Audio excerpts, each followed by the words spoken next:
2. Mr. Bennet was among the earliest of those who waited on Mr. Bingley.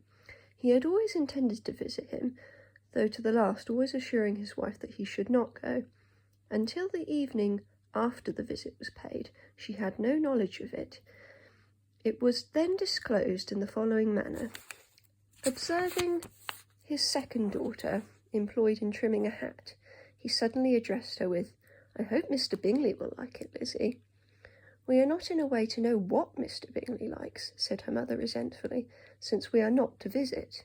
"But you forget, mamma," said Elizabeth, "that we shall meet him at the assemblies, and that Mrs. Long has promised to introduce him." "I do not believe Mrs. Long will do any such thing. She has 2 nieces of her own. She is a selfish, hypocritical woman, and I have no opinion of her." "No more have I," said Mr. Bennet, "and I am glad to find that you do not depend on her serving you."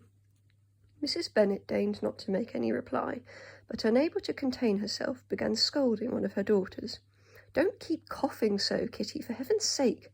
Have a little compassion on my nerves. You tear them to pieces." "Kitty has no discretion in her coughs," said her father. "She times them ill." "I do not cough for my own amusement," replied Kitty fretfully. "When is your next ball to be, Lizzie?" "Tomorrow fortnight."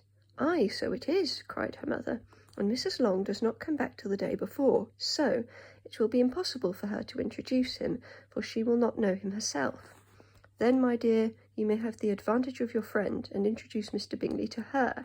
"Impossible, Mr. Bennet, impossible, when I am not acquainted with him myself. How can you be so teasing?" "I honour your circumspection. A fortnight's acquaintance is certainly very little. One cannot know what a man really is by the end of a fortnight. But if we do not venture, somebody else will, and after all, Mrs. Long and her nieces must stand their chance, and therefore, as she will think it an act of kindness, if you decline the office, I will take it on myself." The girls stared at their father. Mrs. Bennet said only, "Nonsense, nonsense." "What can be the meaning of that emphatic exclamation?" cried he. "Do you consider the forms of introduction, and the stress that is laid on them, as nonsense? I cannot quite agree with you there. What say you, Mary? For you are a young lady of deep reflection, I know, and read great books, and make extracts." Mary wished to say something very sensible, but knew not how.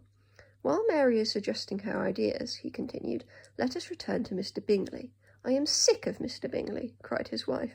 "I am sorry to hear that, but why did you not tell me so before?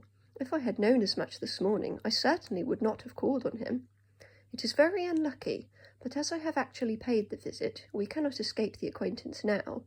The astonishment of the ladies was just what he wished, that of Mrs. Bennet perhaps surpassing the rest, though when the first tumult of joy was over, she began to declare that it was what she had expected all the while. "How good it was in you, my dear Mr. Bennet! But I knew I should persuade you at last. I was sure you loved your girls too well to neglect them such an acquaintance. Well, how pleased I am! And it is such a good joke, too, that you should have gone this morning, and never said a word about it till now." "Now, Kitty, you may cough as much as you choose," said Mr. Bennet, and, as he spoke, he left the room, fatigued with the raptures of his wife. "What an excellent father you have, girls," said she, when the door was shut. "I do not know how you will ever make him amends for his kindness, or me either, for that matter.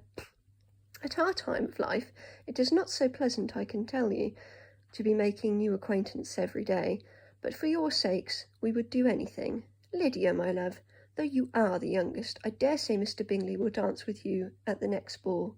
"Oh," said Lydia stoutly, "I am not afraid, for though I am the youngest, I'm the tallest." The rest of the evening was spent in conjecturing how soon he would return Mr. Bennet's visit, and determining when they should ask him to dinner.